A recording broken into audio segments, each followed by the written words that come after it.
Burrowed deep under the surface of mainstream society and unbound by geography, millions of people come together to share interests and create new subcultures. Join us as we explore these virtual communities. Prepare yourself for Project CyberTribe. Today we will be discussing a unique group of people known as the Doomsday Preppers. These prepper networks or cyber communities can be found sprinkled throughout the internet and have global reach. Their numbers seem to be growing. Hi, I'm Elias Vasquez, reporting for Project CyberTribe at demtech.org. I will be joined by Sam Butler on location, where he will be interviewing Korey Grant, a prepper and a student at Sacred Heart University. From natural disasters like hurricanes, tornadoes, earthquakes, and pandemics, to man-made events like the financial meltdown, terrorism, or even war, the internet is buzzing with countless doomsday scenarios. Although these scenarios may seem far-fetched to the average American, many would argue that being prepared for a catastrophe is no joke. Are you prepared? Prepping for the unexpected seems odd, but as we have seen over the last few years, and most recently with the arrival of Hurricane Sandy, scientists forecast more of these large type of catastrophic events.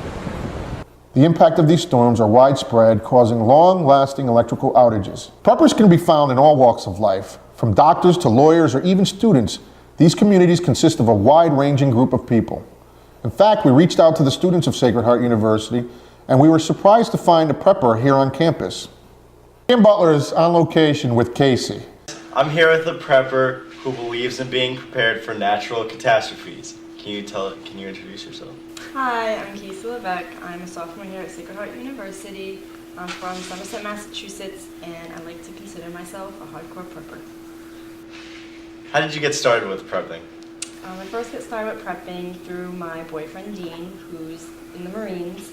When I met him, he brought me down to his bunker, and I was like, what is this? What is all this going on right now? He had food and weapons and all these little devices, and so he told me like, oh, I'm a prepper. I want to be prepared in case anything happens. So it caught my attention, and I really liked that. And so I started to get into it with him, and we would go out, buy things, and make bug-out bags. It was fun. Can you tell us what a bug-out bag is?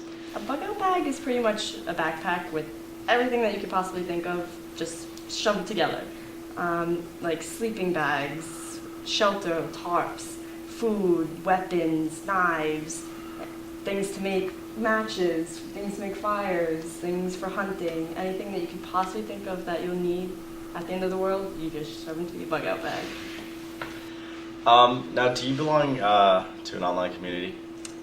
Yes, me and my boyfriend do belong to an online community. It's called tacticalresponse.com.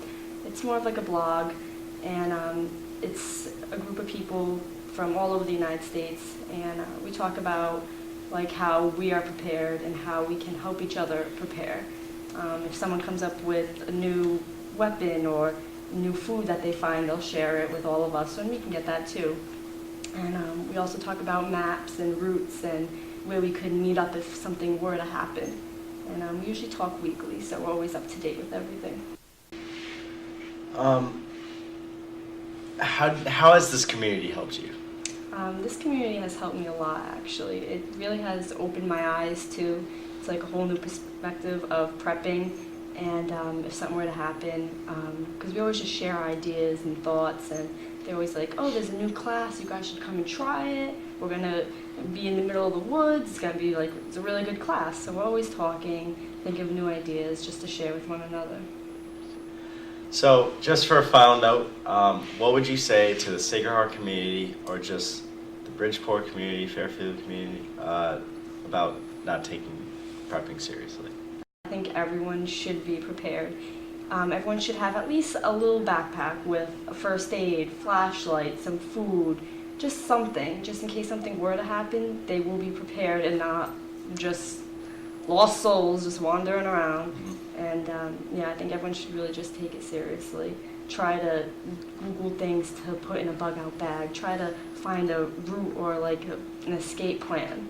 If something were to happen, so you can meet up with your family or your friends, just to have someone with you. Okay, great. Thank you. Back to you, Elias. The Prepper Cyber community is committed to providing you and your family with the information and tools that may help you prepare for emergencies or disasters. For the Prepper communities, it's not a matter of if it will happen, but rather when it will happen. At the core of each prepper and their online communities, we find one fundamental core value. We must prepare to survive.